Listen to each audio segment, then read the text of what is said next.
Welcome to RPG Book Club, the podcast where we play a little bit of a video game and talk about how it makes us feel. I am Sam Allman. I'm Elias Sailor Eli Warren. I'm Maddie Webben. And I'm David Bernard Hauk. And today we'll be discussing the fifth part of Dragon Quest V, Hand of the Heavenly Bride, up to the time jump, and what a time jump it was. But before we get to all of that, how was everyone's week?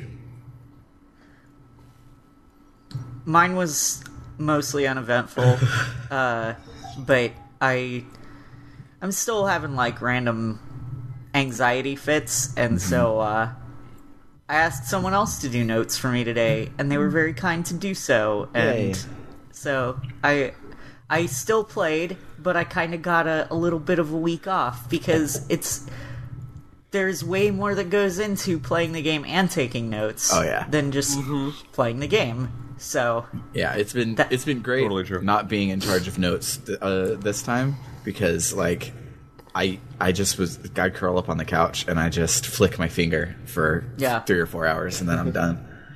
So I'll go back to taking notes for the next time. Yeah.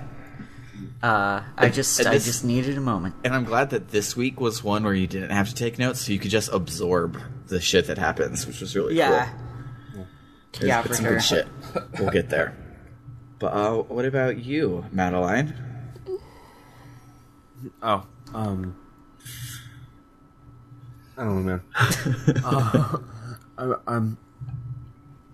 I'm continuing to experience an ever increasing crisis of housing proportions. I went and saw 2 places last week, and they both emailed me last night that they don't like me. That they didn't literally say that, but they didn't pick me to live with them. And I've got currently 3 more leads. One that I saw yesterday, one that I'm going to see this weekend, and one that I need to email back. And I don't know. At this point, I'm just like, oh, nobody likes me, and I'm going to be on the street because nobody wants to live with me. And that's just how it is. Awesome. Or you should just move back home. And by home, I mean to me. I don't want to. And I can't afford to move back home. Well, I can afford to live once I get there because it's cheap as fuck in Texas, but I cannot afford to get there. Yeah. Anyway, whatever. My life is stupid. Oh, also the last few days I spent in a room counting 400 ballots, each ballot of which had 63 different people ranked from 1 to 63 in a ranked choice voting system. So I had to enter 63 different numbers on 400 different ballots, and guess what? People are bad at voting. Yeah. A lot of the ballots have like mistakes, and you're like, you idiot, you left 2 blanks and you used the number 26 twice, and you didn't use the number 44. So what am I supposed to do with your fucking ballot? Yeah.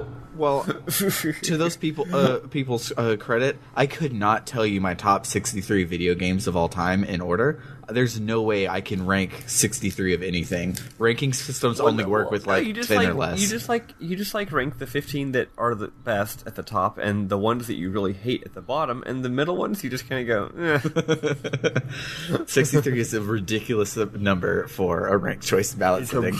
It's insane. It's fucking stupid. It was for a delegate thing, and there's 38 actual delegates, so there's 38 people that are going to win, and 63 people running. That's silly. Next time we're doing online. Yeah, for sure. Anyway, that's me. Cool. What about you, Bernard?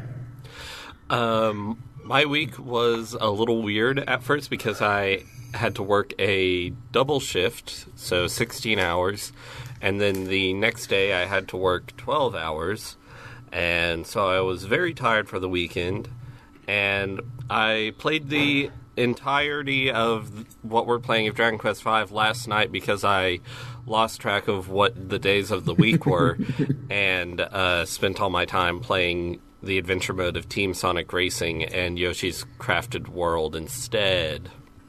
Yeah. Is Team Sonic Racing good? That's the brand new one, right? Yeah, it's good. It's fun. The team mechanic is interesting but has serious problems. It's not better than Mario Kart, which is... The thing is that Sonic All-Stars Racing Transformed is better than Mario Kart. It is. That's its whole thing. It's the best Mario Kart game. Team Sonic is not better than Mario Kart, so... Okay. Yeah, you hate to see it. Yeah. I like things that are bright and colorful and fun and able to play with my kid, so I will probably get it. The worst part is no Painter Dragoon level. and no Ryo Hazuki driving an Outrun cabinet. Yeah. And no Danica Patrick. No Wreck-It Ralph. Oh god, I forgot about that. Yeah, that was not the best part. It wasn't. But as for me, I have been undergoing a midlife gaming crisis, as it were. Sort of inspired by Maddie, a little. It's sort of inspired by Maddie's bad Sekiro opinions, actually, and Extremely correct Sekiro opinions. because on Hyper, Have You Played Resident Evil, available on Apple Podcasts and Spotify, she mentioned that people should have relationships with games that aren't just about beating them. And for the most part, I do agree. I think she used that to support a bad Sekiro opinion. But focusing on just that part, I then was I've been, instead of picking a game to be the game that I'm working on, even though like I still have that, but like instead of like committing to that hardcore, I just have been like playing a little bit of a different game like every day and just trying shit out. And if something is cool and sticks and I want to play it again, I'll go back and play it again, but not like technically my current game I'm working on is Persona 4, but like I haven't played it in like a week because I've just been playing a little bit of Atelier Aisha or playing a little bit of Danganronpa or World of Final Fantasy or whatever, and it's been awesome, and everyone should do that. And we should stop beating games. Always. But Most games are too long anyway. Yeah. Most games do not actually deserve to be beaten, in my opinion. But yeah, that's all I got. Let's get this party started. So first things first, we have a little bit of Dragon Quest V news, actually, which is not something I expected on a game that's 20 years old. But the new trailer for Your Story dropped yesterday, and it looks dope. Did anybody watch it? I didn't watch it. I am looking forward to watching it. You said it had spoilers, and I didn't want to get spoiled on a game that I know every single thing about. As of today, it doesn't have any more spoilers in it. It's spoilers for what we've watched today. It's Hero turning to stone is in the trailer. So is it Dragon Quest V and just a remake? It's the movie of Dragon Quest V. Oh, they're making a movie? Yeah, it looks dope. Oh, okay. Yeah, it's like beyond I bet it Pixar looks like level. Dragon Ball Z. No, it doesn't. It doesn't. Really? They didn't use the Toriel's art style very much. I don't mind it. But I think it's a good Pixarification of Dragon Quest V, but I wish it would have been Akira Toriyama. Yeah, I think it looks good. Yeah, I think that the environments look beautiful, and I think that the quality of the graphics is good. I just feel like the people just look a little dull. I don't know. Bianca's still hot, so there's that. So that's Bianca's still hot. I guess it's mostly just the hero. Honestly, I don't like how the hero looks. Yeah, I think he just looks. I don't know. He looks boring. Yeah, but it looks dope, and everyone should go and watch it, especially if you are current as of today, because there'd be spoilers for today's episode. Yar. Yeah. Man, speaking of there being Dragon Quest V news, like right after we started, I went on Game FAQs to look up something about the game, and I remember this. It was on May 23rd, in the year of our Lord 2019. I looked up Game FAQs, and the top FAQ had been updated the day before. Weird. Wow. Well, you love to see it. Is that not something that normally happens? Not on a game that's 25 years old. Well, it was the DS version, but not on a game that's like 14 years old. Yeah. No, I gotcha. I was mishearing you. Gotcha. That rules. Yeah. But yeah, so let's go to Helmeneptera, everybody. Yeah. So Okay. Well, we didn't discuss the honeymoon in Fortuna last week, did we? because we didn't have one, so you guys can discuss it. Me and Maddie didn't get to have one. Went to Fortuna, and it was cool. Talked to a lot of people there, and wanted to get caught up in the casino, but then I realized, it's Tuesday, not Monday, so I don't really have time to do a lot of casinoing. So I found one token on the ground, and I tried my hand at slots once and lost, and I was like, okay, that's it, I'm done. Nice. So there was slot? Yeah. I managed to... Oh, wait, Fortuna, right. I had bought like 50 tokens, and then I tried to bet on the slime races, and it took more tokens from me than I expected, so I ended up with 25. So I was like, well, I guess I'll go play slots, and played slots until I won over 100 tokens, and then lost them all to poker. But the most important thing was that I beat treasures and trapdoors. It took me a few tries, but I got the things from the boxes. So Nice. Yes, I did it. Yeah, I am treating my TNT tickets as if they are Pokemon cards and hoarding them all in my bag and not ever going to spin them. Oh my god, Sam, just play the game like a regular... Like, the game is strongly encouraging you to play it. I don't like I have like a in real life like moral problem with gambling in general, and so in games, even where it's safe, I'm just like, nah, not for me. I don't care.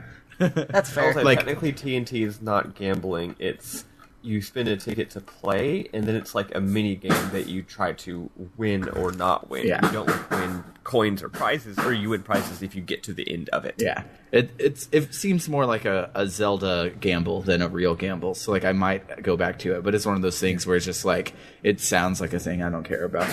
Have you used your Tombola tickets? No, I don't even know what those do. Oh, I just know what TNT is because that one was in Dragon Quest 3, and so I saw it in there. And the Tombola, Tombola you just- Oh, tickets.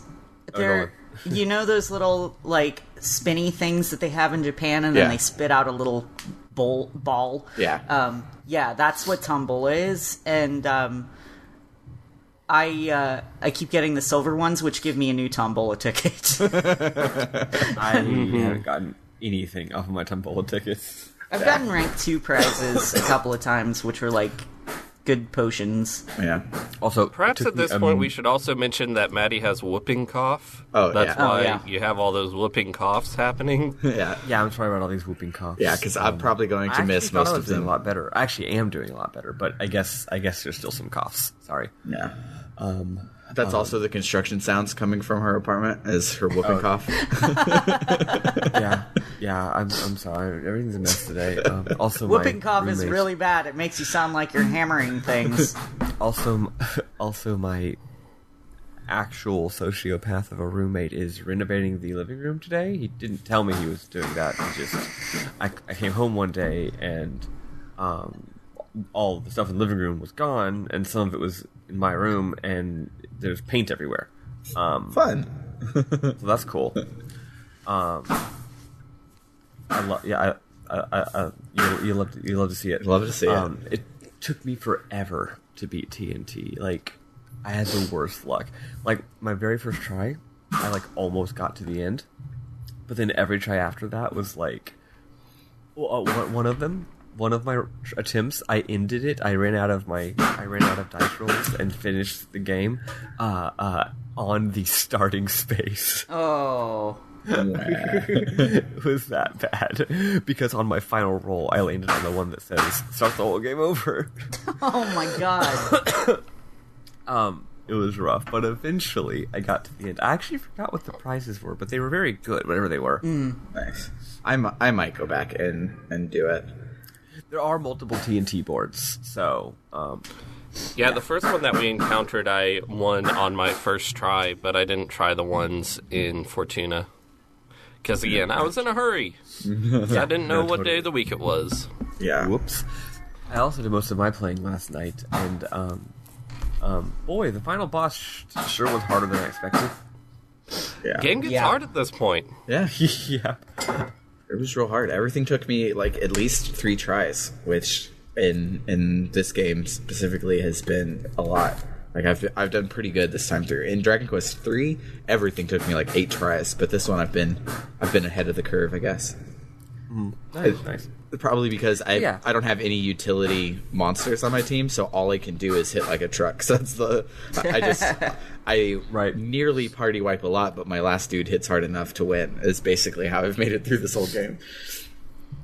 But Nice. yeah, now So we go on our technically optional honeymoons to Fortuna or where did all honeymoons are optional. Where did those other of us go? mine. Well, the boat. Ours. We just had the boat. Oh What's that- yeah, I what's went that to the town called? boat. I thought the boat was Fortuna. No, that's Ventuno. No, Fortuna's that town we went to earlier. Pontoon and Oh. Ventuno are the boat. Oh, I'm sorry. I was talking about the boat this whole time. Oh, see, I thought maybe y'all were actually in Fortuna because y'all kept mentioning slots. Apparently, I'm a dummy and I didn't find the slots. I figured You go down the stairs, they're in the middle of the fucking room. There's 6 of them. Oh, okay.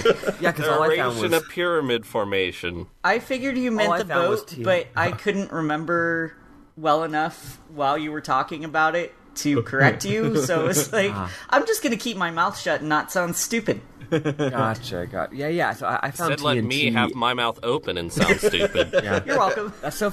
Well, at least both of y'all were able to locate the slot machines. I just thought maybe that game doesn't actually have slot machines. Maybe Slime Racing and TNT. Maybe that's all there is. I should have stuck to the slot machines. I should have.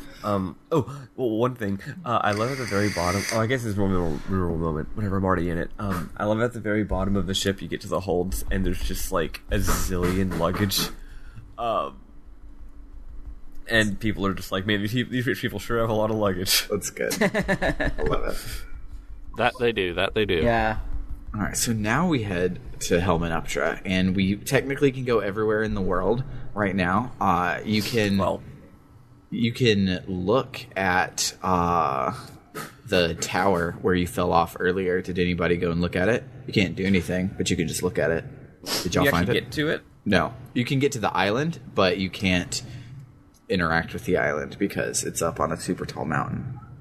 Oh yeah. Yeah, I saw it. Yeah. There's also another place that you can go, but the enemies are really strong, and I think you can't actually go anywhere. It's like you can land on this dark, mysterious island, and you can kind of go onto it, and there's poison, but I didn't keep going because I'm pretty sure you get blocked by mountains or something.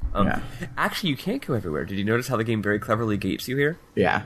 You're in the inside ocean instead of the outside ocean. Yeah. The game's world map is actually a large inland sea. Yeah. So all the continents kind of make a ring, and if they don't actually connect, then there's like a little chain of rocks blocking you. So you cannot exit that. So the only actual places you can go are Ventura Brothers. You can look at the bad place. You can hang out at Nick Knackery. You can go to Mini Metal Guy. Yeah. You can go to Helmenuptra, and then you can go to our final destination. So those are all the actual locations. So there's Final only destination. 3. Fox only no items. Exactly. Final Destination, that movie that I haven't seen, but people sure are fans of it. My sister liked the Final Destination movies, as I recall. Yeah. I've never seen them. I've never cared for them. So the reason we go to Helmenuptra, by the way, is because a number of NPCs are just like, oh, you're going on a quest for the whatever. We heard that the Zenithian helm is in this place called Helmenuptra. Okay, obviously I get the pun helm, but what is Menuptra? What is that? I think it's just meant to sound Egyptian. Yeah. Okay, Maybe so. I was like, is that a specific like Egyptian city or something? Yeah. No idea. Not that I'm aware of. Perhaps. Yeah. Name of an Egyptian city or an old pharaoh. The queen's name is Cleopatra. Which that one makes That's sense. so good. It's also very bad. It's so good though.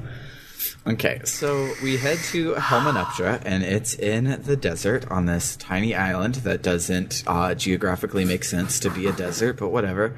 I shouldn't care about those things in RPGs anymore, but Quit wanting realism in fantasy games. This is a hill that I am willing to die on. though I can't stand it when people talk about I need more realism in my fantasy. no, Why?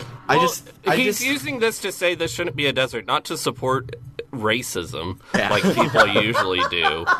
Also, to When be they fair, say that. realism is mostly about racism or about dragons. In this case, it's about the basic laws of physics. I don't want physics in my fantasy games. Thank you. So,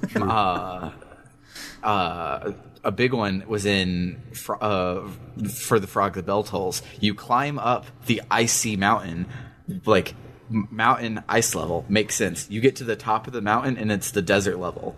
Somehow higher elevation from the ice level is the desert. I don't get that. Yep. Like that one at least needs something. But yeah, so we make it to the desert, and we go around. We talk to NPCs, and all of them are like, "Queen Isis loves travelers. You should go and talk to her." So we do so. We talk to other NPCs, but I don't think. There's one guy that talks about the legendary hero, and he says that the legendary hero is Zenithian. Which would be a thing if you'd played Dragon Quest IV, because you know that's an important Doomaflachi for this trilogy. Well, but It's all the things are called castle in the sky. yeah. all the things are called the Zenithian things. So I would have Yeah. assumed that a Zenithian, Yeah. whatever that Actually, is. You do learn from somebody that it was actually the hero's mom descended from Zenithia, like on high as like a big thing. She came down to Earth from Zenithia and then later bore the great hero. You learn that from somebody here. Yeah. Yes. Somewhere. And so then, yeah, we find out that the founders of Helmanoptera were actually the legendary hero's party. And so after the legendary hero killed the bad guy for his Dragon Quest game, they settled here and started the place to take care of his hat, which is cool. So, Oh, just quick aside, in case you're curious, the stuff they're talking about, this lore, is not the plot of Dragon Quest IV. oh no, the 4, 5, and 6 are unrelated. Yeah, just so you know, it's when you joked that it was the previous year's Dragon Quest 40, that was not Dragon Quest 4 or 6. Yeah, no. It's an unrelated lore. Yeah, I was actually curious. I was going to ask, are they all linked? It's not like in Dragon Quest 1 where they say Erdrick is the hero, and then you find out then in a later game you're Erdrick. It's not like that. Yeah, no. But yeah, they should make Final Fantasy V 1 to tie in with instead of 2, like just do it 1 and call this one 2. But That would be cute. yeah, so we find out that Queen Isis is underground in the gardens, and the gardens are like a town with flowers and an oasis underground, I guess. Yeah. Makes sense, I guess. Great. It's really pretty. Really, really Are pretty. you calling her Queen Isis? Her name is Cleopatra, isn't it? It is. Yeah. I'm Queen Isis, that's from Dragon Quest 3. But also, I'm following along with screenshots from the Super NES version, but her name is definitely Cleopatra. But, sorry. Queen Isis isn't a dumb pun. It isn't. Cleopatra is so much better. So, yeah. Yeah, Isis is just a regular name that unfortunately has some negative connotations nowadays. Right. I Yeah. don't know what you're talking about. But, yeah, I probably will do that a couple times. Make sure you re-add in the puns this week, because Eli was like, "Hey Sam, can you take notes?" And I'm like, "Yeah." And then so funny story about last night. Last night we call Domino's at 11, and we order a pizza and some wings. And then Domino's calls us back and says, "We don't deliver to your side of town after 8. We live across the street from Domino's. I don't understand it." But me and Summer were already like pajamaed up and ready for bed, so I wasn't about to get redressed to go then drive and get it. So I just canceled my order. So then I was like, okay, well, what are we going to eat to cook here? Because I'm starving. And then we sat there for 2 hours, literally not doing anything but watching Survivor and not eating for like 2 hours. And those hours were the hours in which I was going to write notes. So it just became a big ol' lazy, hungry, non-note writing adventure last night. So it happens. It does. So yeah, now we go to Cleopatra's underground oasis, and it's cool. So let's see. Yeah, so she asks if we've come to pay homage to the resting place of the hero, and we're like, no, we want your helmet. And she goes, well, I feel a power within you, so let's go see what that's all about. And she takes us down to a holding place where she has the helmet from Dragon Quest IV on the floor, which is cool. And you go to pick it up, and of course you can't because you suck. And she's like, oh, well, you're not the legendary hero, so you can't have this. And you then point to your bag filled with Zenithian equipment and are like, but I got the complete set. And she goes, I don't care. This is my religious duty. Mint in box. And so you leave, but now you know where it is. Does Worst helmet ever. Does anything happen on the way out? I don't think so. So I think on the way she tells you where you should go next. Yeah, so on the way out, she's like, "Oh, well, you seem really strong and cool. What's your dad like? I want to meet that dad."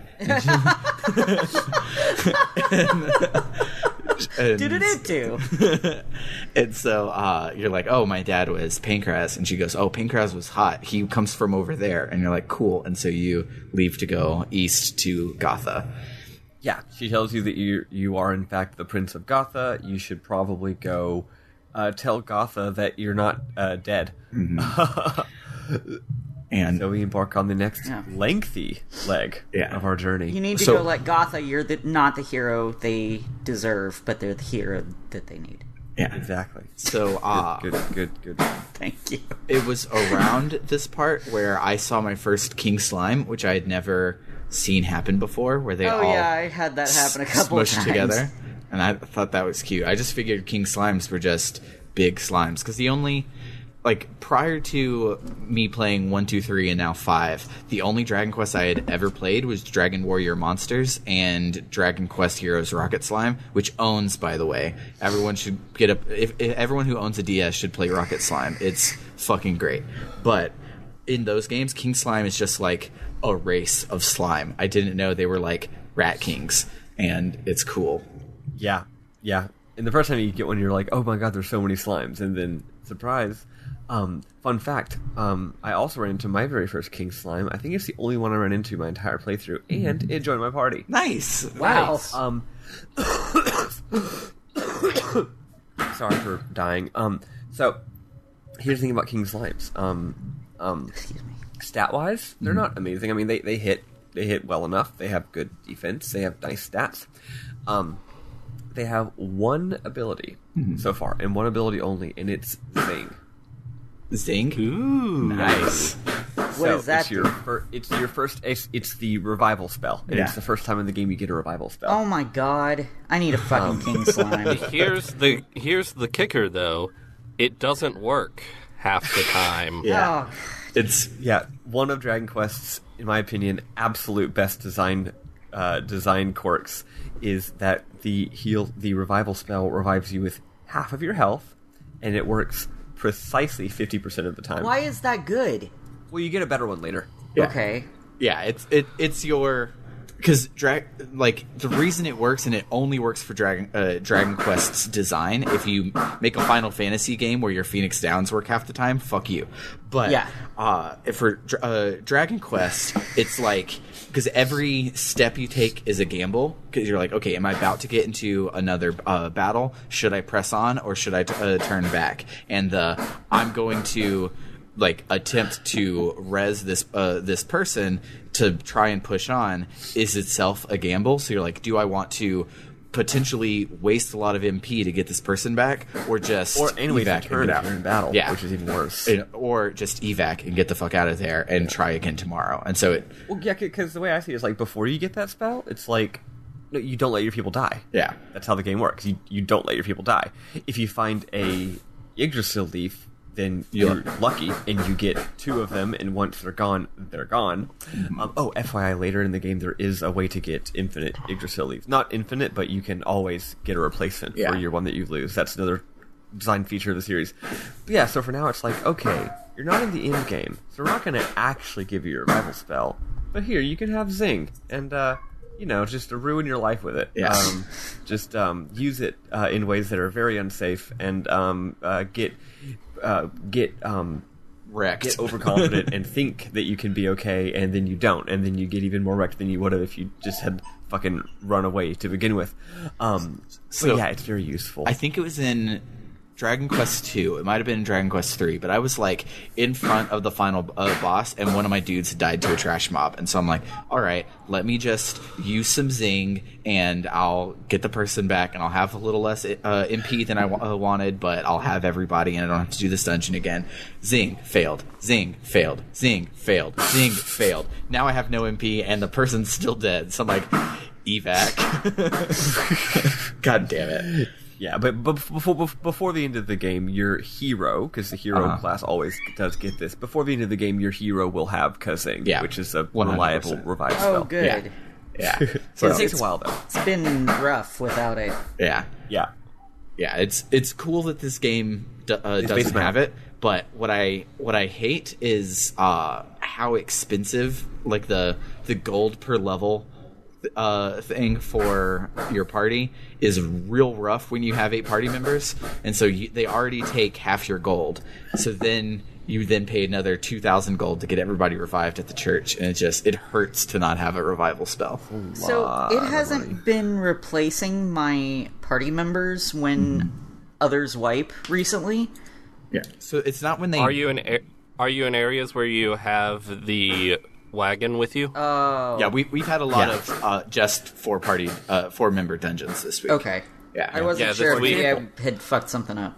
I think both example, the in the big dungeon- dungeons this go on. week are just the wagon stays behind for some reason, and you only have the 4 with you. Yeah. Okay. The dungeon we're about to do, the journey to Gotha. If you notice when you go on the world map in that cave, it's a very large cave with a big opening. That's how you know, oh, my entire wagon's going to come with me, because obviously we're going on a journey to Gotha. We have to take our whole wagon with us. We can't just be like, oh yeah, we left our wagon back at a continent away. But yes, the tower and the other place that we go are small, too small for your wagon to fit. So you only get your 4 people, which is tough. Yeah. For me, actually, for example, my Zing guy, he wasn't good enough to actually be in my party, so I left him in the wagon. So if someone died, I wouldn't have to abort mission at least, but I would exit the dungeon and Zing them, and then go back into the dungeon. Nice.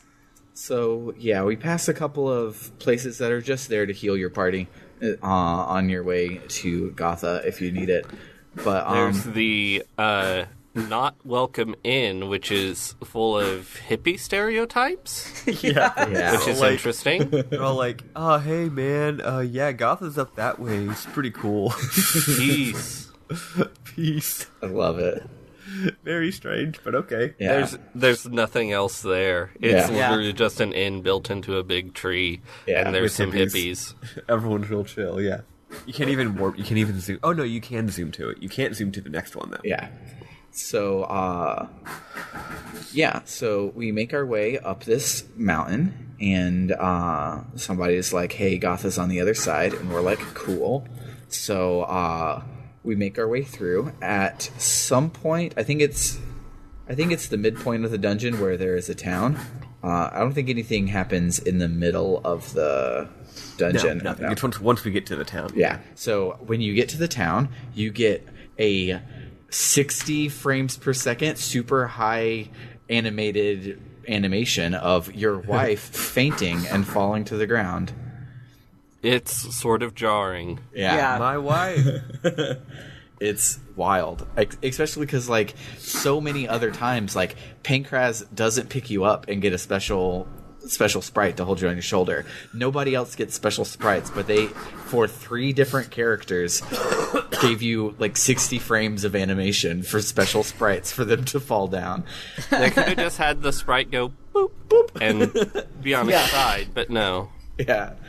They really wanted to make it dramatic. It's also before this, I forgot to mention, Maddie and Deborah were climbing the mountain. Why were they climbing the mountain? Good job. They're climbing the mountain for love. yeah. Is that all you had? Yeah. Okay. Okay, thank you. I Yeah. just had to drop that in there. Yeah. So yeah. So we're in make her through. Battenberg, I think it's called. Yeah. And your wife faints. And And you don't figure out why. They're just like, Yeah. the next morning they're just like, Yeah, she's people, fine. okay. people from the inn run out and are like, ah, shit, there's a dead woman here. Get her on a stretcher. yeah. Yep. And they bring her in, and you're like, oh man, your wife was exhausted and totally fainted, and oh well. Probably because climbing this happens. mountain is it's a big mountain. You went up a lot of stairs.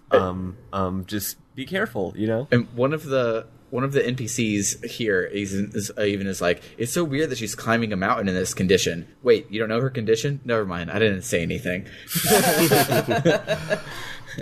It's good. But yeah, so we continue climbing the mountain. The second half of this mountain, I think, is the bullshit half, if I'm remembering correctly. Where you have to go down. Yeah.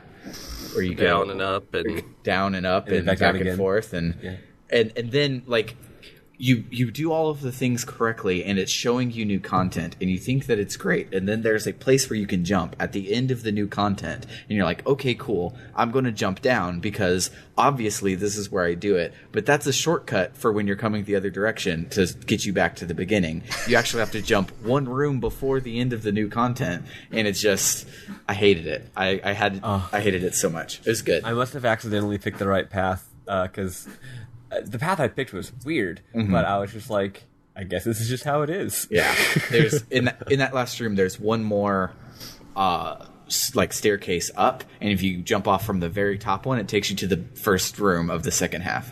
Oh yeah. No, see, if I see a exit or a jump off point, I'm gonna take that instead of a staircase. Yeah. Absolutely. Yeah, So that's why I didn't fall into that trap. yeah. I got that trap that brings you back to the beginning, and I was like, oh, thank God, because my party's almost wiped. And I went back and was very happy, and it didn't register to me that I was at the end. Nice. You were just having a good time. Right. That's especially nice because, as I mentioned earlier, you cannot warp to this town. So without that shortcut, Bernard, you would have been SOL. Yeah, Or I could have just gone to Gotha. yeah, Well, that too. yeah. So we make our way through that second half, which sucks, but Making our way down to the town. yeah. But Thank you. On our way through, we run into somebody, and they're like, "Oh, we don't usually get visitors." There was a guy named Sancho that just passed through, and he was on his way to Gotha, and we're like, "Hell yeah, Sancho!" So we take our way there. Oh, on the LP that I'm reading, the author's note was, why is climbing down a mountain so much more work than climbing up? Seriously. So yeah, we make our way up to Gotha, and it's cool. So By far the biggest castle in the game. yeah, it's Yeah. there's an entire city inside of it, which is cool. Deborah sees it and she's like, I guess it's she's like, I guess it's alright as far as castles go. Yeah. So I, as I do whenever I'm shown a new place in Dragon Quest, is I don't go the direction that the level design is telling me to do. Oh, And yeah. I circled all the way around it, and I found Sancho before anything else. Same. Identical. Yep. Yeah. Yep. The first thing I do when I get to a castle is I circumnavigate it. Yeah. I walk around the perimeter like I'm fucking Joshua in the Battle of Jericho. Yeah. Dragon Quest anticipated that we were not going to do what it thought we thought it wanted us to do. Pretty sure what happens if you try to go in is they're like, no, you can't come in. We don't just let anybody come in here, and then you find Sancho. That's Yeah, what I because thought. when Sancho takes you in, there's a guard that you have to go past. Yeah. Gotcha. Yeah, so you can get pretty far in it because the LP walked straight in and didn't go and find Sancho. That's how I was like, oh, that's not what you were supposed to do. But yeah, skipping past all his mini metal acquisitions. So yeah, so everyone there like has a boner for Pancras, which like of course, but sucks to be Prince Albert, which also this game is a prequel to Legend of Dragoon, confirmed. Yeah, so everyone here has a boner for Pancras, and it's super cool. And Sancho takes you up, and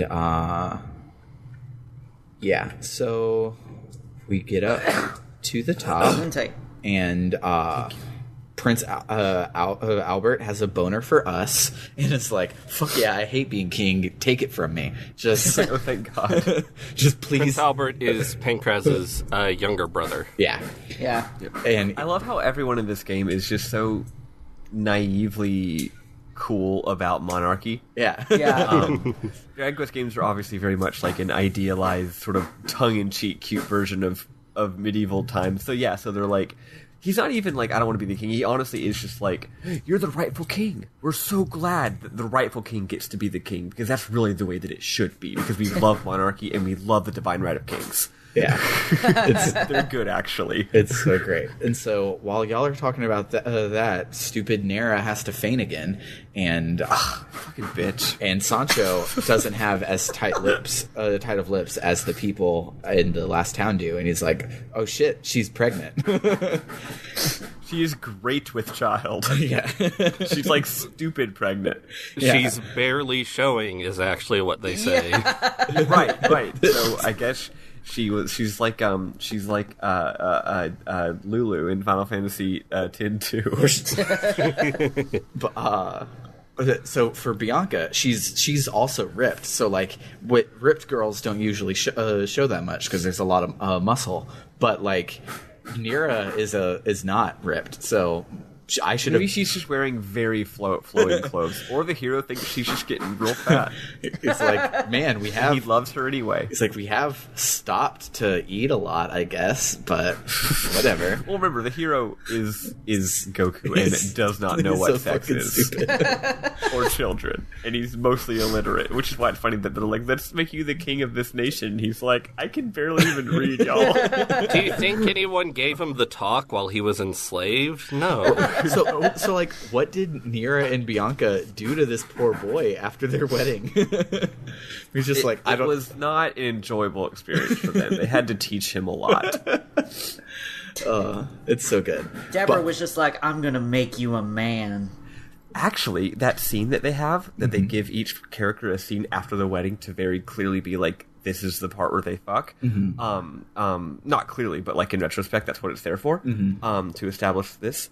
Actually, in that scene, Deborah makes you sleep on the floor. Wow. That's so good. She's like, no, this is my bed. How the hell does Deborah get pregnant? Who knows? How girl get pregnant? Yeah. Pregnant. How is Babby formed? But Pregnate. yeah. So your wife is like, I'm so sorry that I kept this hidden from you for 9 months while we fought monsters in a She's mountain. barely showing. She is not 9 months pregnant. Yeah, it isn't even 9 months, so. So Oh, I guess there is one more quest. So I guess this next quest takes like a few months. yeah. So yeah. So you So yeah, I'm So trying to Prince catch Albert up. is like, hey, we're going to make you king. It's going to be great because I don't want to be king anymore. Oh yeah, this And is where he then, says that. Chancellor Jeeves is like, oh, but sir, shouldn't you consult with your advisor first, your chancellor? And he's like, nah. And he's like, but sir, he's got to go to Rite of Passage, which is a passage called Rite of. Yes. Yeah. And get the royal insignia. But yeah, I love that the guy with the evil mustache downstairs reveals that it is indeed an evil mustache at this point. He's obviously like, no, I was going to murder you and take the throne. Why are you doing this? Yeah. But, especially because there's already an heir. So, fuck you. But, yeah, so we have to go and prove that we're king. So we go to the Rite of Passage. And, yeah, does our wife come with us here? I don't remember. No. Okay, No, yeah, she stays behind. Yeah, she leaves the party at this point. Yeah, she stays behind. For good. Yeah. Actually, you don't realize it, but it's for the rest of the game, unless I'm forgetting some of the plot of the game. Oh, I thought you were saying for good reason. Oh. Because That she's too. pregnant. But also, no, she's done these, and she is a good little JRPG member and does put all of her stuff in your bag. Mm-hmm. Very nice. Yes, I love appreciated when people that. do that. I hate that, like, I spend like 10,000 gold on Aerith, and then she can't even put her stuff in my bag when she dies. Like, why didn't we loot her corpse like a good JRPG party? Sobbing your eyes out, taking all of her stuff after she's I guess I should Well, they have probably warned- if they hadn't left all the like iron cuirasses and stuff on her, she probably wouldn't have sank to the bottom of the pool, which she's got to do. Yeah. I guess I should have warned y'all to like not use seeds on your wife or whatever. I used my seeds on my wife. I used some seeds on my That's wife. why she's I'm not pregnant. making a joke. I'm okay. just saying, I used seeds on my wife. I will say in general, Dragon Quest, here's the thing, Dragon Quest is not a series defined by evenly balanced parties. It's defined by your hero is the best person in your party, and you're kind of dragging everyone else along. That's not really true, that's just my sort of me exaggerating. Point is, if you ever don't know what to use your seed on, just use it on the hero. Yeah. The only time you should ever not use seed on your hero, like strength, hero. Defense, hero. Agility, pretty good for hero. The only things you shouldn't put on the hero are like magical attack, because that's not what your hero does. Maybe MP, but honestly, your hero can usually use more MP. And maybe agility. Like maybe your main healer, it would be nice if he got to go a little earlier in the round. Then give that to give him the agility seed. But if you're ever in doubt, you don't need to think about like even party balance. Just give all your seeds to the hero. It's fine. Yeah. I've been hoarding them. Yeah. Don't hoard them. Don't hoard them. Pump them all on your hero. Yeah, they give you like 4 stats each. Pump like your they're hero full of seed. overpowered. and also, if you're stuck on a boss, one thing you can do is hoard them until you get stuck on a boss, and then pump them wherever you think is most advantageous. So it's like I did that. So it's like, oh, whoever's doing your most damage right now, whoever's your main hitter, give them a bunch of strength seeds so you can beat this boss. Maybe that monster isn't going to be in your party later, so technically that's a waste. But like that's okay. Like just focus on beating this boss. Yeah. You know what I mean? Focus on the here and now. But yeah, FYI, and you don't worry. Like, oh, what if I'm not going to have this monster forever? Whatever, just be chill with it, right? Or just give it all to your hero. Yeah. So, on our way to Rite of Passage, everyone talks about how evil people came in and kidnapped Mata because she had magic powers, and you're like, oh. Cool. I hope nothing happens to my wife with magic powers in the other room. Whoops. And I'm sure she'll be fine. And so I'm sure she'll be fine. and so you leave and head to the Rite of Passage, which, as I'm looking on the Super NES screenshots, was ugly in Super NES, but it's gorgeous in It's the DS. beautiful. I cannot It's got get enough particles. of these fucking 3DS graphics. Yeah, it's so cool. So what you do for this one is like this is the most Zelda dungeon out of all of the dungeons, which is really cool and nice because like gauntlets of just survive are fun and all, but I also like puzzly dungeons a whole lot. I grew up on Zelda. I love when people do that shit. But so like this one, you have like in proper Zelda fashion, Fee comes out at the beginning and tells you how to solve all the puzzles in it and just follow the emblems. But you still have to like rotate things and like match icons and stuff. It's cool. Yeah. I like it a lot. And so you make your way to the bottom of it, and skipping all of his bullshit that I don't care about. You find the royal sigil. Yeah. And you get that pick it up. Yeah, and, you get that. And you're like, weird, there wasn't a boss. Mm-hmm. Well, I was like, weird, I can't evac. Why can't I evac? Yeah. I immediately tried evacing, pretty much knowing it wasn't going to work. Yeah. So I wasn't actually trying to get out of the dungeon. I was like, I wonder if there's about to be a boss. Yep, there is. Yep. And so you try to leave, and they're like, hold on there. And you're like, no, I don't want to. And so then you fight Robin Hood, which is he was a boss in Dragon Quest 3 that kicked my butt. Throwback there. He kicked my ass for like 6 months in Dragon Quest 3. I like almost stopped playing because of it, but I'm glad I went back because that game's really good. But he kicked my ass. Robin Hood. Sorry, go on. Oh, Robin Hood stops you, and it's Robin ROBBIN apostrophe Hood, because he's the Dragon Quest monster type that is a man with a hood on. Yeah. Robin Hood. He and his partner stop you, and his partner's like, some folk don't take too kindly to the idea of you being king. And he's like, shut the fuck up. Yeah. And then they try and kill you. And they probably succeed. Yeah. Yeah. Probably a lot. I love how he's like, shut the fuck up. Don't tell them our evil plan, because they're probably going to beat us, and then they'll know our evil plan.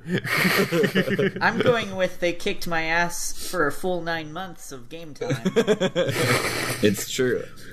This game tricked me, because I heard y'all talking about how hard this was. I beat it on my first try, which made me think I was over-leveled. Then I got to the next boss and found out I was not over-leveled. I guess I just got lucky on this one. I actually beat it on my first try, too, but only because I was quick with the kabuffs. Yeah.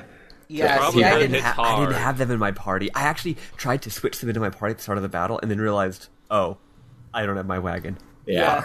I had to switch around. Like, after my third try, I was like, all right, I need kabuff. Let me get my slime out, even though it has the wimpiest hit of all my monsters. Yeah, but it's... Kabuff is worth it. It helped, yeah. And Kasap. Did y'all notice that you can use that like 2 or 3 times and it stacks? Yeah. Yes, and it's great. You get diminishing returns. Just keep using it until all of a sudden it's either a very small number or does nothing, and then stop using it. Kabuff does the same thing. Like, there's a limit to how much you can buff up, but you can use it multiple times, and it'll tell you it didn't work. And it's fucking substantial. Yeah. Much like Persona, because like when I grew up, I did like I learned status moves in Pokemon where who gives a shit? Like, it's only ever important in PvP, and I never played PvP in Pokemon. Same. But Persona and Dragon Quest both are like, do you want to double your attack for the next 5 turns? Okay, here you go, and not like piddly returns like everything else. Well, the reason it's done with Pokemon is because Pokemon you have one party character, so that's your whole turn. Yeah. And then there's like Shin Megami Tensei 3 Nocturne, where unless you're building your party around having the really good buff and debuff spells, you're not gonna win. You're not gonna beat the game. You're just not. Yeah.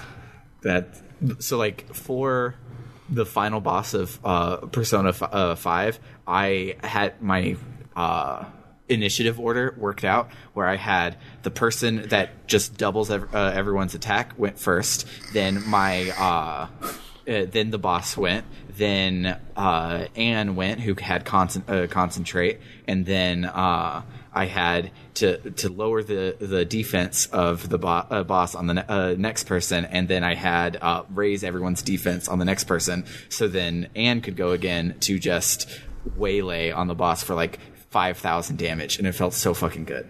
That's great. Buffs are great. I'm learning. It took me a year. At this time last year, we were still in Persona 3, and I was like, man, I don't even know what Secunda does. And here I am talking about my buffs and debuffs. I've come so far. Proud of you. But yeah, so we finally beat Robin to Hood, and we go back to the To Gotha. to Gotha, and they throw us a party, and everything's dope.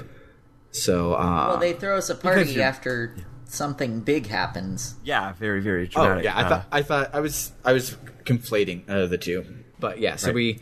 we go upstairs, and this part, like I was gonna put in memorable moments, but I'm just gonna go now because it's great. So you go upstairs, and they're like, "Get out of here! She's having a baby," and you're like, wait, right now? And I'm like, yeah. So the music cuts out, and it's just a ticking clock, and nothing you can do will progress the game. Like talking to all the NPCs doesn't do anything. Going to a certain part of the map doesn't do anything. You literally just have to wait for your kid to be born. And my God, if that's not an accurate video game representation of the, like, Summer was in labor for, like, 20 hours with Scarlet. Those 20 hours, I was pacing around Gotha Castle just listening to a ticking clock waiting for this baby to come, and it was so fucking good. Like, I love... Like, my favorite thing about JRPGs as a genre is they're made iteratively and not, like, systematically. So you get to things like this, and you're just like, hey, guys, can you just program a timer right here? And you're like, yeah, why not? And you just do it. And it's so good. You get to do little shit like this all the time. And also, of course, it's precisely an echo of the opening scene of the game. Yeah. Which is cool because it identifies you with your dad. Yeah, it's good. Yeah, so then you have your babbies, and what did you guys name your babbies? They're twin babbies, a boy and a girl. I named them Victor and Lily. Okay. What about... I named mine Vince and Vanessa. Nice. What about you, Eli? They're both named Bender Jr. That's not going to get confusing. I named mine Gohan and Videl because I know what their character designs look like, but also Lots that's of weird. V's. That's weird because Gohan and Videl bone in Dragon Ball. Oh, yeah, that's weird. I didn't think that through, but there we go. I also Goku didn't think doesn't mine know through what too boning much. is, so from Goku's point of view, Gohan and Videl are just his His child two and his kids. other child Yeah. It's like weird that showed up later. Weird that I got a child when she was 18, but okay. But I don't know what you're talking about. I haven't watched that far. Yeah, honestly, I would have stopped you because that Videl is a pretty big surprise in the show. But oh well. I mean, I have no plans to watch it, so it's I'm fine. in for Bernard. she's not Wow. like that big of a surprise. She is a character that like likes Gohan that shows up later. Is basically all that matters. Oh, But I just meant everything about her arc is just such a delight. You know, I wouldn't it's want to good. spoil any of it. It's good. But her she's like the best character in the show. her arc exists, Bernard. I'm sorry. Now you know. No. But yeah, so we go and name our babbies, and I think so hard that Nira's about to die right here because she's just like, I tried my best. Yeah, I I'm had better the same now. thing. I'm like, if they fucking kill Bianca, I am going to go slap Yuji Horii. Yeah. Dying in childbirth is such an interesting thing because, like, in real life, of course, it's like a terrible tragedy and it's awful that it happens. But like, it, especially in old times, it did happen like with a high enough probability that you can really just put it in. A writer can just put it in their story anytime they want. Right. It's like a totally cheap plot device, but you also like can't knock it for being contrived because you're like, yeah, no, that happened pretty often back in the day, especially before they had good medicine, and it happens depressingly often today because of our terrible American healthcare system. But yeah, it's sort of like characters dying of consumption. It's just like, yeah, that's just happened a lot. So if you ever need someone to die, you can just there's your out as a writer. But yeah, pregnancy or But that didn't TB. happen. That's all you got. But no, she did not die. As a side note, the LP that I'm reading named their Nevermind. Well, no, it's a spoiler for 5 seconds from now, because I forgot. Eli put it together at this sort of reveal at the end of the day too. But he named the kids Erdrick and Lodo for the boy and the girl, which is cute. Nice. But Lodo is the Japanese name for Erdrick, by the way. So I thought okay. I knew my kid Erdrick. yeah. So because spoilers, he's the legendary hero. When you here in a second, he's going to be like, "Oh hey, Dad, what's this sword? I've been waving around pretending to be cool all morning." He's just swinging it around like it's nothing. Like the kid who I used to babysit who'd get a butter knife and go, wah, wah. Yeah, and so That rules. Here also is the first time when I thought that Luna was going to walk out, because it fades to black and it's like, a new king, a new prince and princess are born. The news spreads quickly throughout the land. Everything is great. And you're like, okay, now time jump. And then it's like, nope, keep playing. And so it just This is when the it's party not happens. depressing yet. nope. They do 3 or 4 fade to blacks where I think it'll be over, and then there's more. So yeah, now they throw us the party. And we go on a bender. Yeah. So for the first thing that happens actually is they officially knight us, they king us, and it's really cool. All the NPCs from the town are there to witness, and it's super cool. You get a fancy red cape that kind of clashes with your purple turban. Yeah. I love how this entire game doesn't matter if you're getting married, doesn't matter if you're being a king, doesn't matter what happened, you're always wearing that stupid fucking turban. Except it actually rules. You have the worst haircut in history, and they're like, just take off the beanie, and you're like, no. This is Absolutely I need this. So yeah, we go to the party, and we get fucking sloshed, like hella sloshed. We wake up in the church, as one does, and Just on the floor. on the floor. And Everybody else is on the floor, too. and we And got Ikumi Nakamura voice, it's spooky. it's spooky. Love her. She's so good. And she's not only good because she's an adorable Asian woman. She's so good because she's literally the protege from the Resident Evil guy. She's an And- absolute rock star game designer. yeah. She's so done great. art for, like, Okami, and I forget her other credits, but when I read them, I was like, whoa! Yeah, she rocks. And like just seeing her like unused concept art from like was The Evil Within their last game? Yes, Yeah. she did art for Evil Within. Yeah, and so it's like just seeing her unused concept art. Like there's one that's like a human head with human like elbows sticking out of its ears, and it's fucking like gross and awesome. And I'm just like, yeah, she rules. She's spooky. But yeah, so when you wake up in the church, the nun and the priest are also knocked out and drunk, and I just imagine you got your big old flagon of ale, and you bust in, and they're like, "Sir, this is a church. You can't do this." He's like, "Nah, I'm king. I can order you to get drunk with me," and you do. And yeah, so you're investigating everything, and everyone is asleep. So you decide to go to bed, and your wife and kids are missing. Or go check on your wife to make sure she's okay. I mean, yeah. But so you go up to your room, and everyone's missing. So as you go to leave, you hear the faint sound of a baby crying from your bedroom.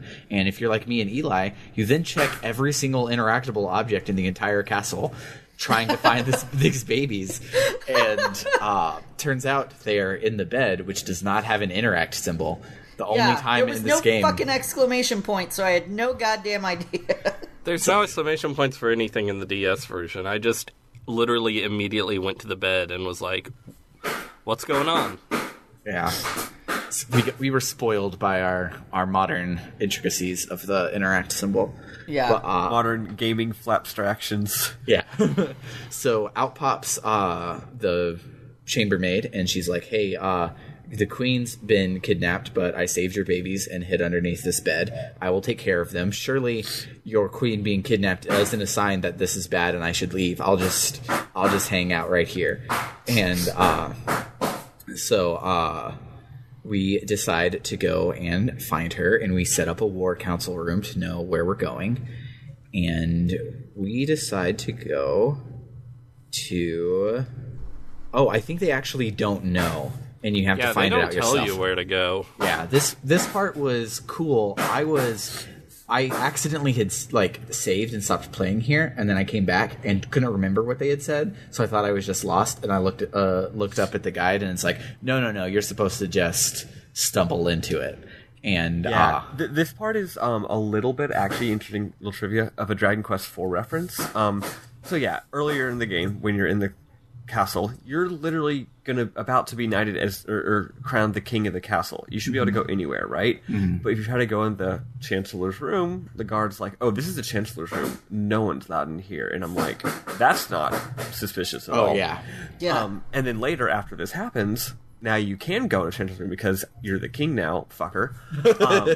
And you go in there, and I'm like, okay, Chancellor's obviously bad. Let's see what's going on in his room. And you find these mysterious shoes with little wings on them. If one has played Dragon Quest IV, one immediately knows what to do here. But if you haven't played Dragon Quest IV, you should out of luck. Yeah, because the tooltip only says use when the time is right, which I know is this is a key to an arbitrary lock thing from having played other Dragon Quests, not even 4. So I know that it's a thing I have to use. I just don't know when that time is right. It turns out world map is when that time is right. Or right there. Oh, you can do it right there? Yeah. Fly through the ceiling, I guess. Important notes for the war room before you leave it and you go find these fruity shoes. They're really gay shoes. I love them. Yeah, me too. Before you leave, the Prince Albert is like, it's almost as if someone put sleeping potion in the drinks. Oh yeah. And you're like, Also, where did the Chancellor go? Yeah. And then as you're about to leave, Sancho's like, no, you can't leave. This is bad. Haven't you heard of foreshadowing? Yeah. And the circular nature of history or something. I don't know. Yeah. And you're like, here, take this big sword. And he's like, okay, I'll take the Zenithian sword and keep it safe for you. Should I take the Zenithian shield as well and keep that safe for you? Nah, I'll hang on to that for some reason. Yeah. And then you go. Yeah. So you use the flying shoes, and it takes you not to Zenithia, which is what I thought was going to happen when I finally realized it, just across a little lake nearby. You're like, okay, cool, I guess. And so then you have a tower to climb, and I really loved this tower as a dungeon. I pulled a Maddie and happened to take the right direction every single time. So there was a lot of it I didn't explore, but at this point... You missed so many medals. This is a hell of a fucking dungeon. Yeah. It is. Holy shit. Yeah. It's by far the biggest, most elaborate, and extremely good in my opinion, but also, like, Jesus. And Yeah, there's a lot. It definitely reminded me of like a late game dungeon from one of the earlier ones, but it's not late game. We got a lot more game left, and it was really, really cool. I think the reason it's such a spike is because this is the final dungeon of this chapter of the game. Yeah. So it's time for that escalation. Yeah, and it's cool. So one thing that happens at the very beginning is you find some dude, and he's like, I'm waiting for my younger brother to get here. And then you go upstairs, and right in the next room, there's a dude's like, I'm waiting for my older brother to get here. But Classic joke, classic RPG joke. But yeah, that guy heals your party to full for free. He's the place where you go when you die, which is awesome. Yeah. So I guess he's a priest, but like he's not part of the normal Catholicism that charges you. He's like he's a Calvinist priest. He's a rogue priest. No, if he was Calvinist, he'd be like, no, you were predestined to die, and also you're evil and you're going to hell. Fuck you. He's a Unitarian Universalist priest. Yeah, there we go. So several times as you're climbing up, monsters will just be mad at you and run and do it. And I think it's because, are there no random battles here? Oh no, there's tons. Okay. I remember one of these being like, oh, I'm running into a lot of on the map dudes. And here's what it is, Sam. I'm pretty sure that your battle RNG, like your RNG to determine when, like your counter to count when you're going to get into random battle, I think it might reset when you use stairs. I believe so, yeah. Maybe Because I so. had What that same happens thing. is each room, if you're making a beeline from one stair to the next, a lot of these floors you can get through with no battles. Okay, that's probably what happened to me. So that's probably why you thought there were no random battles, because a lot of the floors there won't be unless you are going around in circles because of the way the RNG works, which is cool when you're trying to, Dark Souls style, just try dashing through to try the boss over and over and over. Yeah. And so you make your way up. The dungeon is really cool and windy, and there's a part where like the tower splits into two, and you have to fix the bridge with some puzzles on one side to make it to the other side and keep going up. And it's real cool. There's a room with like spikes that jet out of the ground, all Fire Temple style from Ocarina of Time, to build an invisible maze, which is cool. This is the part where you have to drop rocks from the floor above, Pokemon Red Blue style, in order to block fire jets that hurt you quite a bit. Oh, that's what you do about the fire jets. I tanked used it. heal all a bunch. They do a lot of damage to you. Yeah. They do. I used heal all a bunch. Here's something that's yeah. neat. A lot of the time in this game, if you leave a floor or room, it resets. The rocks don't reset unless you leave the dungeon. But here's what's cool. If you die and go back to the bottom, or go back to the bottom to heal, that's not leaving the dungeon. Yeah. So if you don't literally exit to the world map, you can try as many times as you want, and as soon as you put those rocks in front of the fire, they will stay being there. Yeah, see, which is nice. I didn't realize that you could knock rocks down from above. I just knew that one, and I was trying to find some way to use it as like a shield to get through, and I couldn't figure it out, so I just blocked one of them. Yeah, you push them all into the big hole.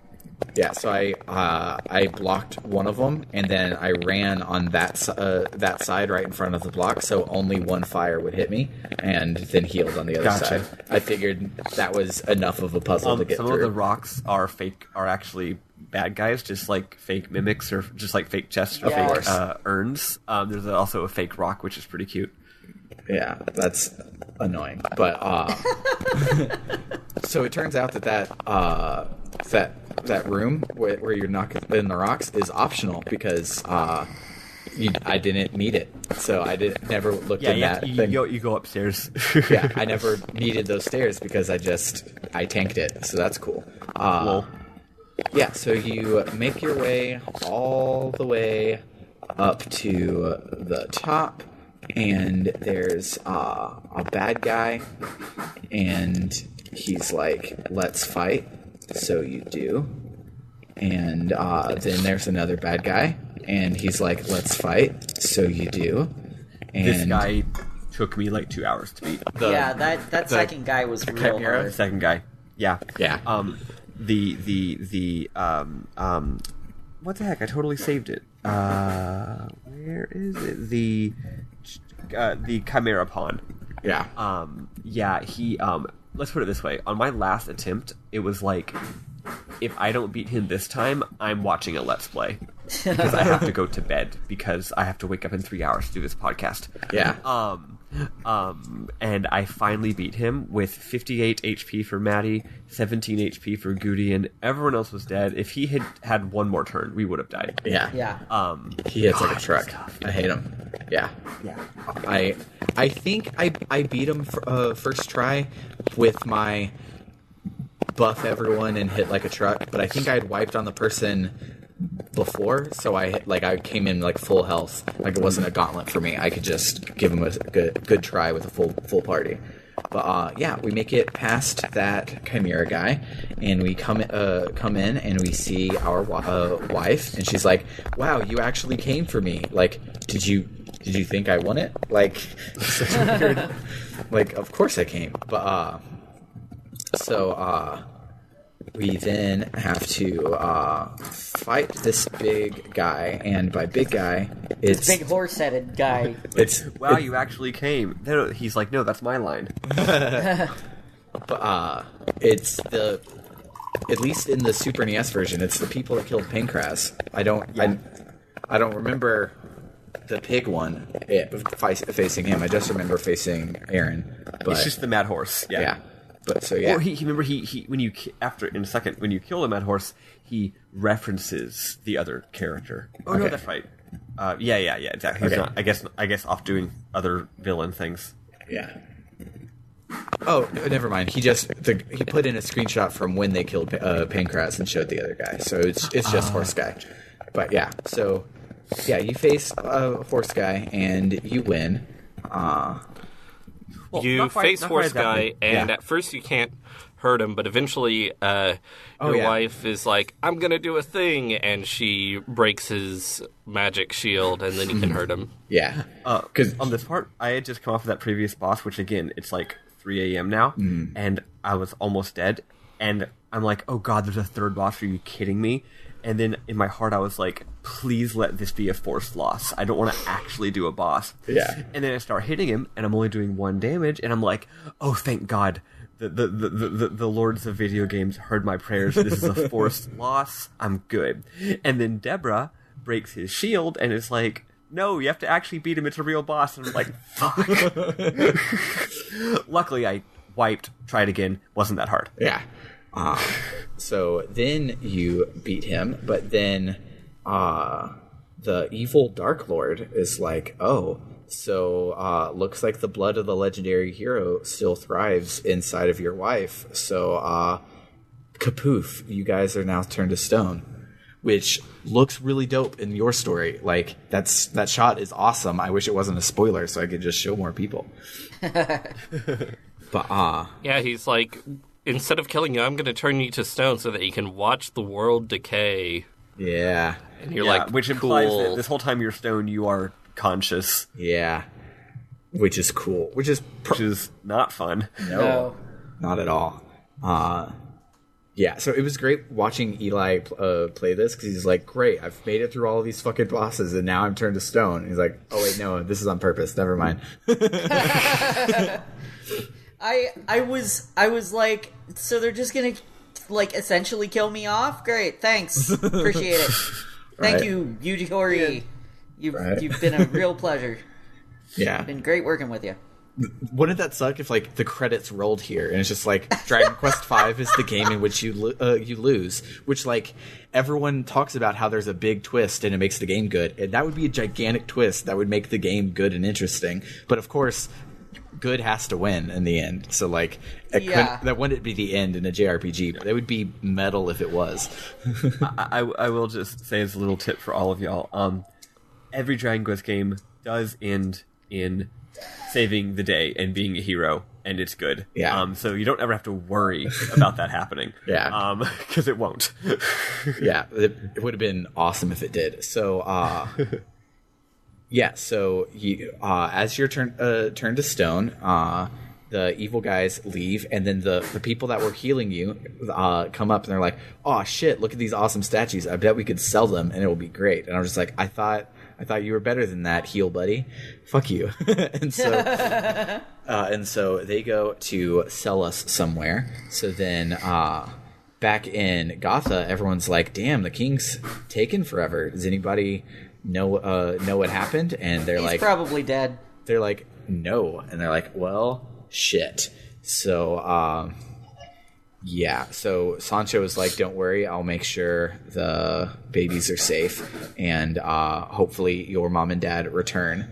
So then we get auctioned off, and they put us up for auction, and then they're like, all right, well, what's the price for your wife? And they're like, nah, I'm going to keep this one for myself to do naughty things with. And that That's grossed immediately me. what I thought too. She's made of stone. It grossed me the fuck out. Like, what is he Yeah. going to do? Like, he's... I actually think that when he says I have special plans for her, he has a specifically not that special plan for her. Maybe. I don't know what it is yet, though. Yeah, maybe he knows that she's the Holy One or something, but it sounds like he's going to real doll with Nera's statue. Yeah. Very rough.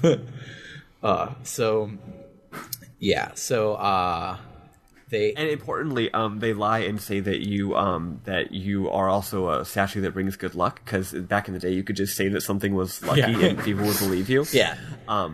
So this rich guy pays a fuck ton of money for this beautiful, lifelike, incredibly carved statue that also will bring good luck. In the Super NES one, he sells for 2,000 gold, which is less than I spent on a spear earlier. So I'm like, you sure it's not 20,000? It is 2,000 in the Super NES. It's probably that's hilarious. Yeah, it's like 20,000 in iOS or something. But it's just it was like 20,000 there. It just makes me laugh that they're like, wow, look how rich he is. He can buy a spear. But yeah, so he drags us back home and sets us up in the courtyard and is like, look, we're going to be so lucky and everything's going to be good. But then instead, time passes and the world goes to very shit. Important thing. He bought the statue to commemorate the birth of his child. Yeah. So he tells his wife, look, you just had your baby. Here's our statue. To commemorate it, it'll bring our family good luck as we raise our child. But we should also say that this guy's name is Signor Porgy, and his son's name is Georgie Porgy. I'm surprised there wasn't a Bess involved in this. Right. Yeah, so then the most beautiful scene I've seen in a 2D-ish RPG probably ever. It's like up there to like the opera in Final Fantasy VI, is you just watching this baby grow up as a statue as all the seasons change, and it's fucking great. Yeah. It's so you get to watch a kid be born and then grow into a fine young man, except it's not your kid, it's someone else's kid. Yeah, and you're a statue. It's and your actual kid is somewhere else growing up to be a man, and you're not there. It's a metaphor. Yeah, so then fucking the sky grows dark because the world goes to shit, and out comes evil monsters that are like, oh hey, we're looking for every kid that's exactly 7 years old today. So we're going to kill Georgie Porgy, and so they kidnap him, and obviously you're not good luck. So then the guy comes out and beats the shit out of the statue, because I would too. Knocks you over on your side. Yeah, and he knocks you over, and he's real mad. So then more years pass at this point, and out comes eventually Sancho and Gohan and Videl, all grown up, and the Mr. Porgy comes out and is like, what are you doing on my lawn? And they're like, oh, this statue. And he's like, well, that statue is supposed to bring me good luck, but it took my kids from me, so fuck it, you can take it. And like, okay, cool. Hey, Videl, heal him. And Videl's like, okay, cool. And then, ta-da, it's you. And he's like, whoa, that was a human this whole time? And Mr. Porgy runs away scared. And I just spent all that time chiseling his junk off. Also, Videl heals you with a special magical fantasy MacGuffin, stop people from being turned to stone rod that like they got on an RPG adventure off screen. Yeah. Which is cool. Like apparently they've already been on this world traveling adventure looking for you and looking for this magical rod. They've had their character development. So like one thing I found funny is that Sancho offers to pay for the statue, and he's like, nah, just take it away. And then immediately on the spot they heal him and he turns into a human. They could have just done that. Like, if he had turned into a human and been like, okay, I'm leaving now, like, he couldn't say, wait, no, you have to pay me for the statue. No, they didn't want to expropriate the guy's property without permission. Compensation. So, so our kids then introduced themselves, and I cried.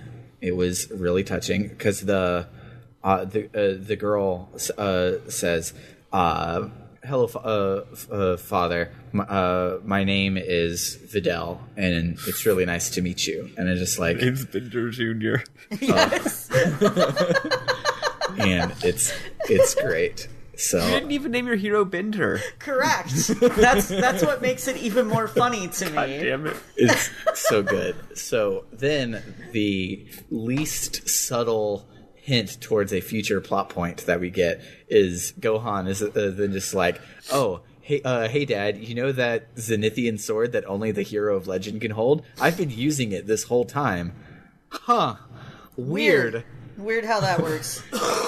And I don't think it means anything. I think it's just a coincidence. Yeah, and so then Videl casts Zoom, and we head back to Gotha, and Prince Albert's old, and it's cute. He turns into the same sprite that the Chancellor used, so you like go downstairs and you're like, oh fuck, the Chancellor! But it's Prince Albert. It's Prince Albert. And it makes sense that he's like, don't you recognize me? I'm like, no. No, you switched sprites. Yeah. And so what's awesome is your kids are you're like, okay, well, you're 7, so stay home and be safe. And they're like, nuh-uh, Sancho already told us you went on your first adventure when you were 7. You can't fucking talk us out of this. We're coming with you. And you're like, well, damn. Shit. So I guess you're coming. Got me there. So you... And it worked out great. Yeah. Yeah. So you find out from somebody around here that Mata's hometown is just up the way, and you all decide that that's where you're going. So you save and stop for the week. Right? Yay. Did I miss something small there at the end? I don't think so. I don't think so. Well, Sancho says that he can come with you if you want him to. Yeah.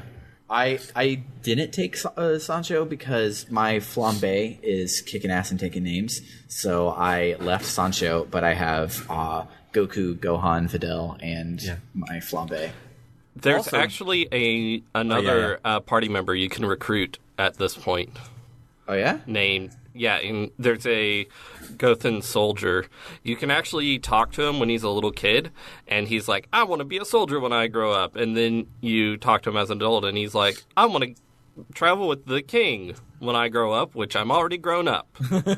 So let's go. I didn't find that. You can recruit that guy, too, if you want to.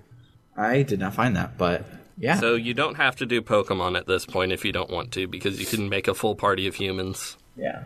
Yep. Nice. I didn't think about what part it was going to be because I saved immediately because it was very, very late. But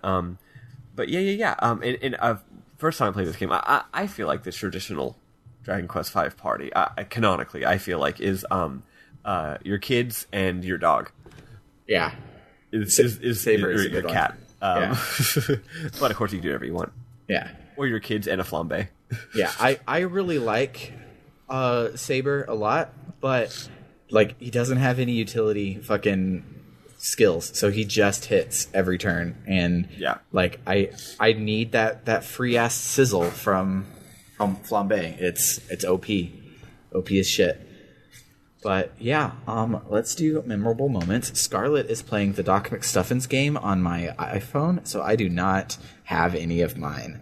So the pregnancy one from earlier is mine, and I'll probably remember the ones that you guys say, which is dope.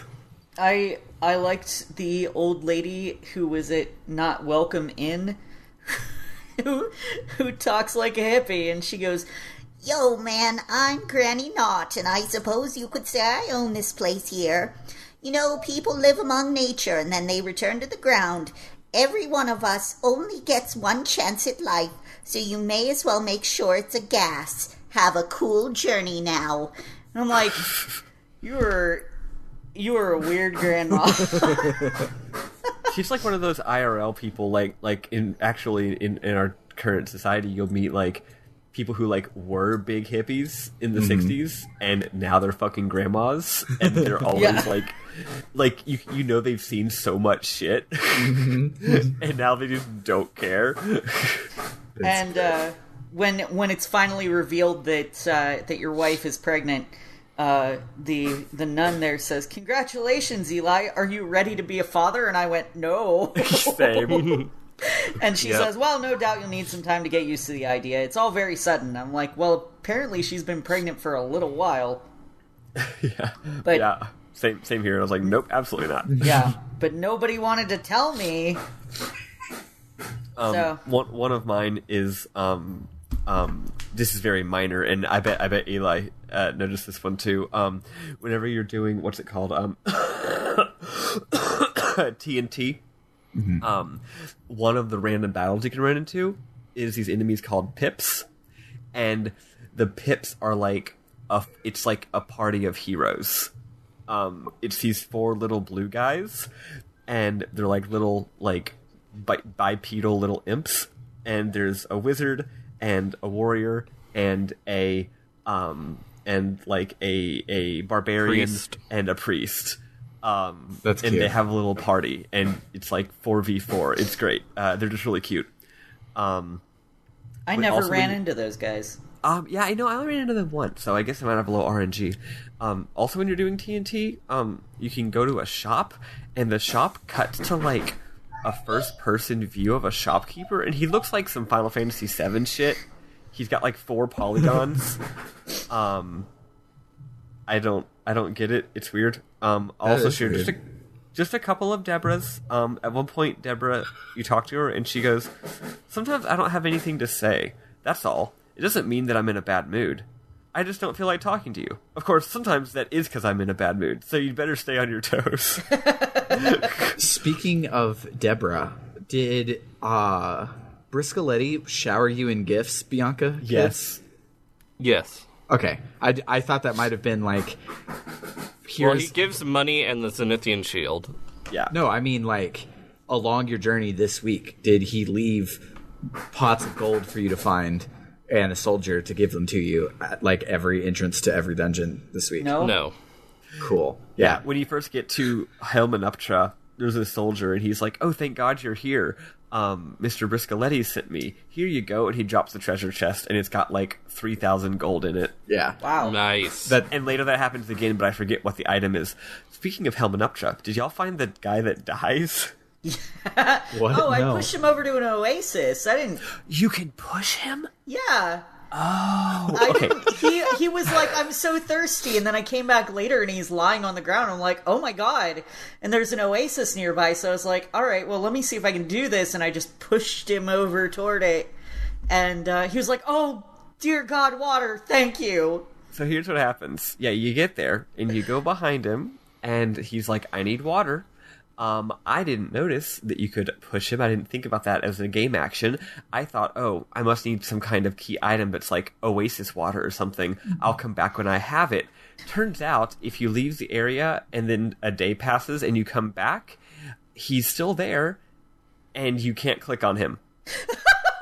He just Fucking died. dies. He He's just not, lays there. He's dead. he's not that far from it. He probably could have crawled his way over. It's funny as shit. I'm like, I I fucked up talked this quest. to him and was like, he was like, "Oh, I'm so thirsty," and then I walked a little to the east and was like, "There's an Oasis right here," and I thought it was just like when you talk to someone on the south side of the well and she's like, "Oh, I'm waiting for my boyfriend," and then you talk to someone on the north side of the well and he's like, "I'm waiting for my girlfriend." I thought it was Right. just that, except it was like, "I need water. There's water over Yeah, there." you figured it was just Yeah. like a joke. So Not, you just not kind of actually a point, quest. like, go that way. Yeah, so I definitely fucked up that quest. That's good. Any others? Anybody?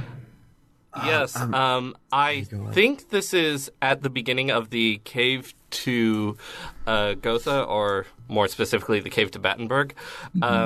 There is, at some point, a little cave you can go into, where you go in, and there's a bunch of skeletons, and it's really spooky, and then you go down further, and there's this old lady, and she's like, "Would you like to rest here?"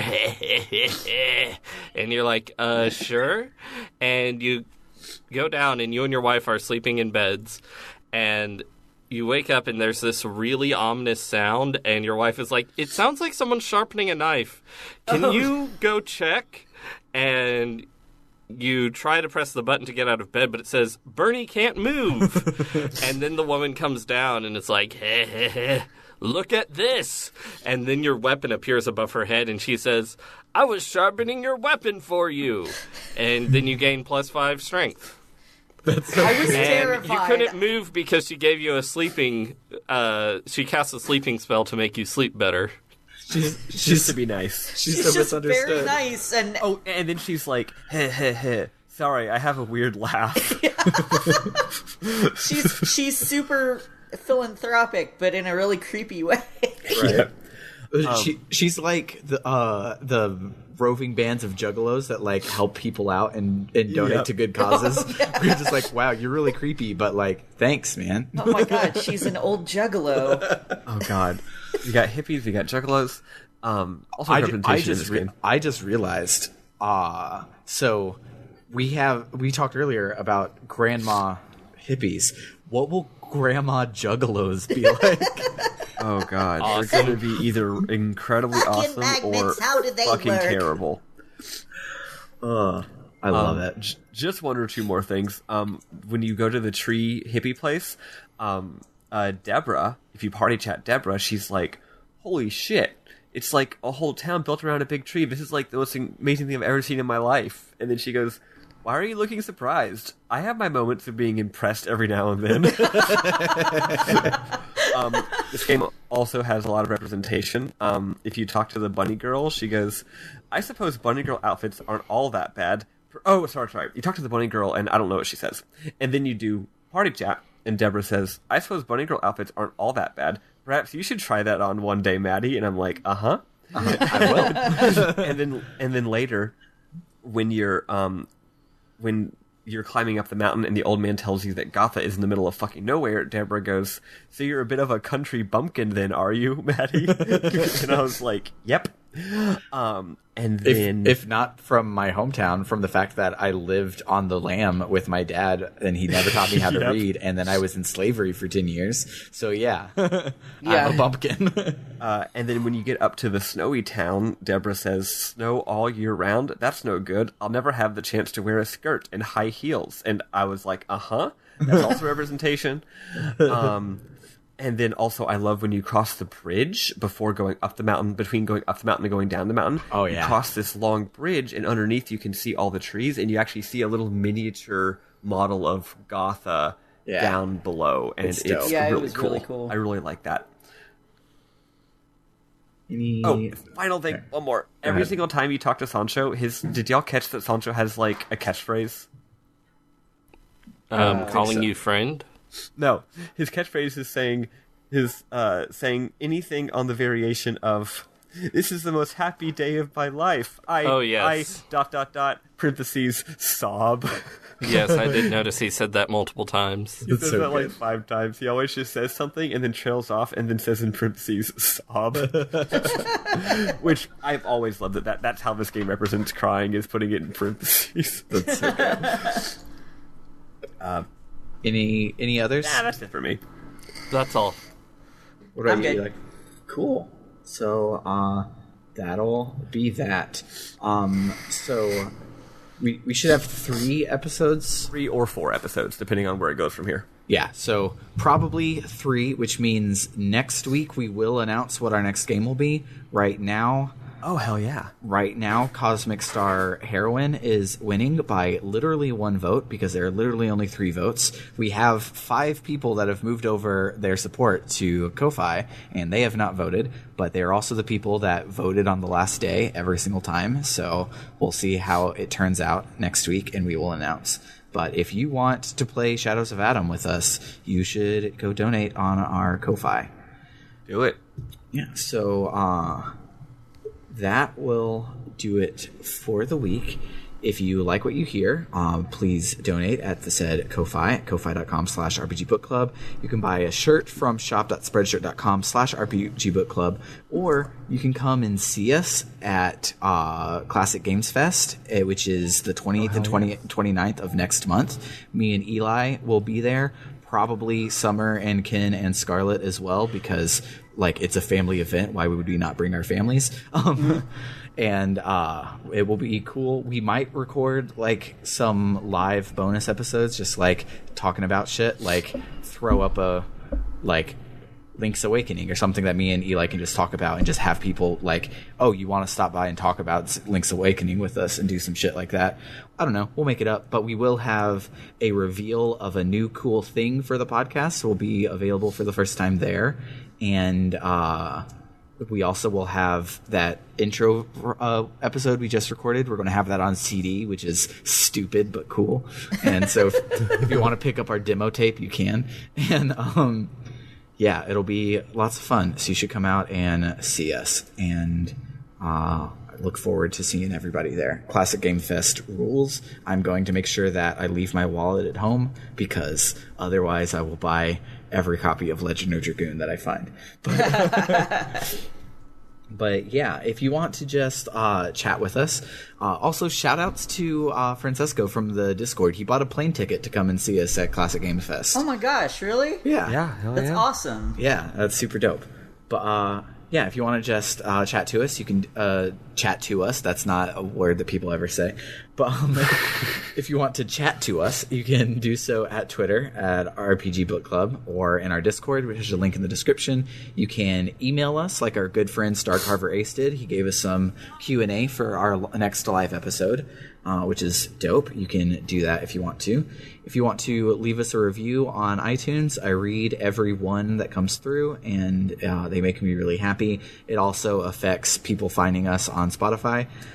People are pretty good at finding us on Spotify. If you want to just follow us there as well, just let people know that you like us, because we want more people to like us. But yeah. As always, I am Sam Allman. I'm Elias Sailor Eli Warren. I'm Maddie. I'm David Bernard Hauk. And toodle-loo, folks. I love you. Goodbye.